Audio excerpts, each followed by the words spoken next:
Hello, everyone. Hello. Welcome to Books and Bites.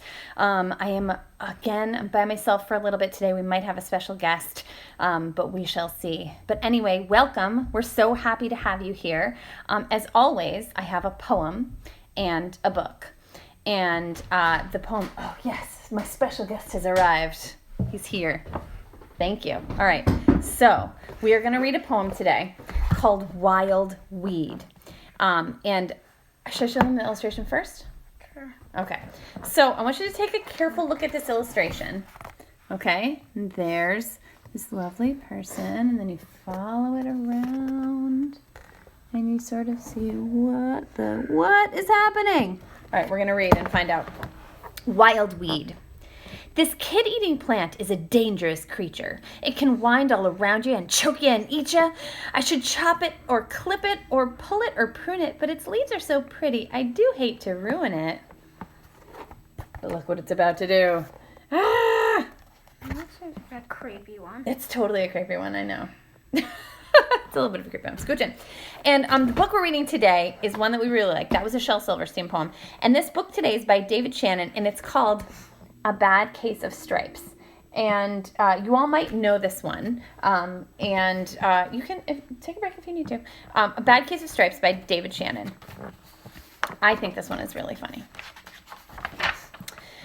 Camilla Cream loved lima beans, but she never ate them. All of her friends hated lima beans, and she wanted to fit in. Camilla was always worried about what other people thought of her. Today, she was fretting even more than usual. It was the first day of school, and she couldn't decide what to wear. There were so many people to impress. She tried on 42 outfits, but none of them seemed quite right. She put on a pretty red dress and looked in the mirror, and then she screamed.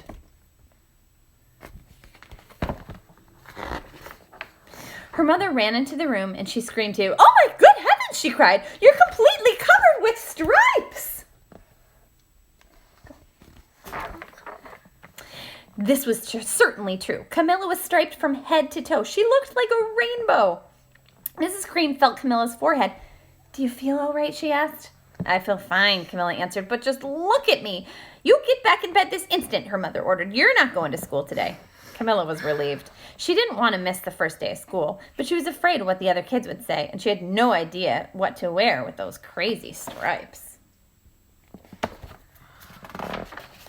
That afternoon, Dr. Bumble came to examine Camilla. "Most extraordinary," he exclaimed. "I've never seen anything like it. Are you having any coughing, sneezing, runny nose, aches, pains, chills, hot flashes, dizziness, drowsiness, shortness of breath, or uncontrollable twitching?" "No," Camilla told him. "I'm fine. I feel fine." "Well then," Dr. Bumble said, turning to Mrs. Cream, "I don't see any reason why she shouldn't go back to school tomorrow. Here's some ointment that should clear up those stripes in a few days. If it doesn't, you know where to reach me." And off he went. I like that illustration. Me too. Yeah. The next day was a disaster. Everyone at school laughed at Camilla. They called her Camilla Crayon and Night of the Living Lollipop. She tried her best to act as if everything were normal, but when the class said the Pledge of Allegiance, her stripes turned red, white, and blue, and she broke out in stars. What? Would you like to break out in stars? I guess. You wouldn't mind it? Captain America does. Captain America does, that's true. The other kids thought this was great. One of them yelled, "Let's see some purple polka dots." Sure enough, Camilla turned all purple polka dotty. Someone else shouted, "Checkerboard!" and a pattern of squares covered her skin. Soon everyone was calling out different shapes and colors. Poor Camilla was changing faster than you can change the channels on the TV. That's not fast. You could change the channels pretty fast. What if your skin was changing that fast, though? It's a good change. That night, Mr. Harms, the school principal, called. "I'm sorry, Mrs. Cream," he said. "I'm going to have to ask you to keep Camilla home from school. She's just too much of a distraction. And I've been getting calls from other parents. They're afraid those stripes might be contagious." Camilla was so embarrassed she couldn't believe 2 days ago everyone liked her, and now nobody wanted to be in the same room with her. Her father tried to make her feel better. "Is there anything I can get you, sweetheart?" "No, thank you," sighed Camilla. What she really wanted was a nice plate of lima beans, but she'd been laughed at enough for one day. Do you think her parents would laugh at her for eating lima beans? No. I don't either. She feels like she can't say yes to that. Yes, well, I see, Dr. Bumble mumbled when Mr. Cream phoned the next day. I think I'd better bring in the specialists. We'll be right over. About an hour later, Dr. Bumble arrived with 4 people in long white coats. He introduced them to the Creams. This is Dr. Grop, Dr. Sponge, Dr. Cricket, and Dr. Young.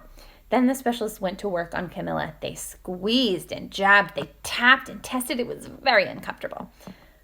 Well, it's not the mumps, concluded Dr. Grop. Or the measles, said Dr. Sponge. Definitely not the chickenpox, put in Dr. Cricket. Or a sunburn, said Dr. Young.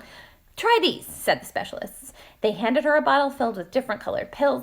Take one before bed, said Dr. Grop, and they filed out the door, followed by Dr. Bumble. Wow, I am very glad that that is not a thing that is happening to me. That night, Camilla took her medicine. It was awful. When she woke up the next morning, she did feel different, but when she got dressed, her clothes didn't fit right. She looked in the mirror, and there, staring back at her, was a giant, multicolored pill with her face on it.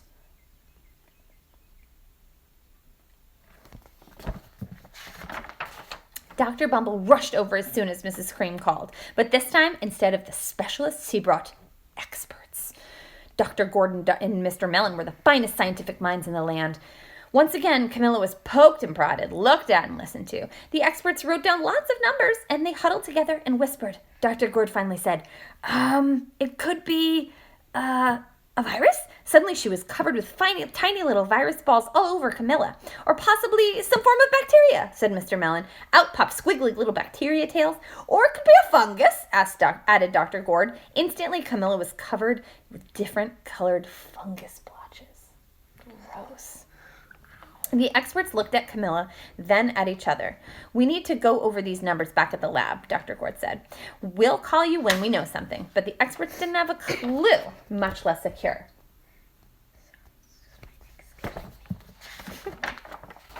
By now, the TV news had found out about Camilla. Reporters from every channel were outside her house telling the story of the bizarre case of the incredible changing kid. Soon, a huge crowd was camped out on the front lawn. Oh my goodness. Not like that. No, that's not for you. Did someone touch the door? I don't know. The Creams were swamped with all kind of remedies from psychologists, allergists, herbalists, nutritionists, physicists, a psychic, an old medicine man, a guru, and even a veterinarian. Each so-called cure only added to poor Camilla's strange appearance until it was hard to even recognize her. She sprouted roots and berries and crystals and feathers and a long furry tail, but nothing worked. I know. This is getting out of control. If that ever happened to me, I would lock myself in the bedroom for about a week or so. What do you think would cure you? Lima beans. Oh, even though spoiler. I don't even know what that is. One day, a woman who called herself an environmental therapist came and said she could cure Camilla. Close your eyes, she said. Breathe deeply. Become one with your room. I wish you hadn't said that, Camilla groaned. Slowly, she started to melt into the walls of her room. Her bed became her mouth. Her nose was a dresser. 2 paintings were her eyes. The therapist screamed and ran from the house. What are we going to do? Cried Mrs. Cream. It just keeps getting worse and worse. She began to sob. And look, I like that. You can see her face there, sort of in her room.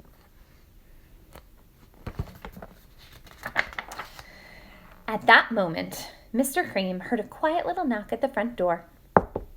He opened it, and there stood an old woman who was just as plump and sweet as a strawberry. Excuse me, she said brightly, but I think I can help you.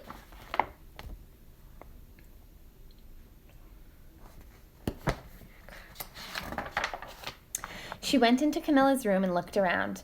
My goodness, she said with a shake of her head. What we have here is a bad case of stripes, one of the worst I've ever seen. She pulled a container of small green beans from her bag. Here, she said, these might do the trick. Are those magic beans? Asked Mrs. Cream. Oh, my no, replied the kind old woman. There's no such thing. These are just plain old lima beans. I bet you would like some, wouldn't you? She asked Camilla. Camilla wanted a big, heaping plate full of lima beans more than just about anything, but she was still afraid to admit it. Yuck, she said. No one likes lima beans, especially me. Oh dear, said the old woman sadly. I guess I was wrong about you. And she put the beans back in her bag and started toward the door. Camilla watched the old woman walk away. Those beans would sure taste so good, and being laughed at for eating them was nothing compared to what she'd been going through. She finally couldn't stand it. Wait, she cried. The truth is, I really love lima beans. I thought so. Yeah. I thought so, said the old woman with a smile. She took a handful of beans and popped them into Camilla's mouth. You did that to me, said Camilla. I would probably be mad. She popped them into her couch mouth. Or her bed mouth. That's her room right now. Just put them into there. Tossed them in.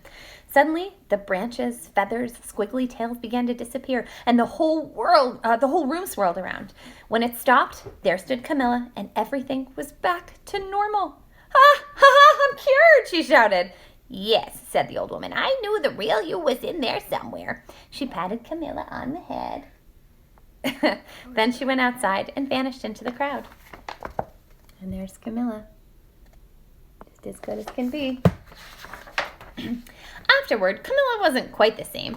Some of the kids at school said she was weird, but she didn't care a bit. She ate all the lima beans she wanted, and she never had even a touch of stripes again. Well, she does have a striped bow. She does have a striped bow. I feel like that's probably a choice and not like an ailment. Right? What do you think? What do you think they're trying to teach us here in this book? I don't really know. Be yourself. Eat your lima beans if you want them. You can do it. Stand out, be bold. I don't like lima beans. I don't even know what they are. Well, lima beans for dinner at our house tonight. All right, everybody. This was Books and Bites. Thanks so much for coming, and we will see you tomorrow. Bye. Bye, everybody.